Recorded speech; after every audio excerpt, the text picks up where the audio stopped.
Assalamualaikum warahmatullahi wabarakatuh. Perkenalkan, nama saya Fajratul Lailiyah, NIM E2019-1034, Prodi Perbankan Syariah 1. Seperti biasa, di sini saya akan menanggapi video yang telah disampaikan oleh Bapak Wadud, yaitu tentang puncak kemajuan peradaban Islam pada masa pemerintahan Abbasiyah. Untuk yang pertama, yaitu kita akan membahas tentang berdirinya pemerintahan Abbasiyah. Pemerintahan Abbasiyah didirikan oleh Abdullah As-Saffah bin Muhammad bin Ali bin Abdullah bin Al-Abbas. Pendirian dinasti ini dilatar belakangi karena kaum Abbasiyah merasa lebih berhak memimpin umat Islam dibanding dengan Bani Umayyah. Tiga poros utama dalam pendirian dinasti Umayyah. Yang pertama yaitu daerah Humaimah atau Yordania. Daerah tersebut dijadikan sebagai pusat perencanaan. Yang kedua, Kufah atau Irak sebagai kota penghubung. Dan yang terakhir adalah Khurasan sebagai pusat gerakan praktis. Lalu kita akan bahas tentang para khalifah yang memimpin dinasti Abbasiyah. Untuk yang pertama yaitu Khalifah Abul Abbas As-Saffah. Khalifah pertama yang mendapat gelar As-Saffah selama kepemimpinannya.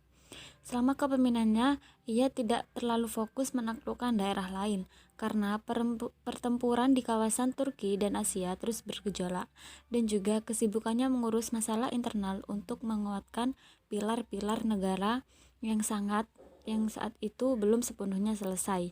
Yang kedua yaitu Abu Ja'far Al-Mashhui. Dalam kepemimpinannya ada langkah-langkah untuk mengembangkan peradaban Islam. Yang pertama, ia memindahkan ibu kota Damaskus ke Hashimiyah, kemudian ke Baghdad. Yang kedua, membentuk protokol negara. Yang ketiga, mengangkat personil untuk menjabati di lembaga eksekutif dan yudikatif. Yang keempat yaitu membentuk tradisi baru. Yang kelima, menunjuk Muhammad bin Abu Rahman sebagai hakim. Yang keenam, menambah tugas jabatan pos. Dan yang terakhir atau yang ketujuh yaitu menaklukkan kembali daerah-daerah yang melepas diri dari pusat pemerintahannya. Untuk khalifah yang ketiga yaitu Abu Ja'far Abdullah Al-Ma'mun. Pada pemerintahannya, negara Islam terus bertumbuh dengan pertanian yang berkembang pesat dan juga menerjemahkan buku-buku Plato dan Aristoteles. Ia juga mengirim utusan kepada Raja Roma untuk mendapatkan karya ilmiah Yunani kuno dan diterjemahkan ke dalam bahasa Arab.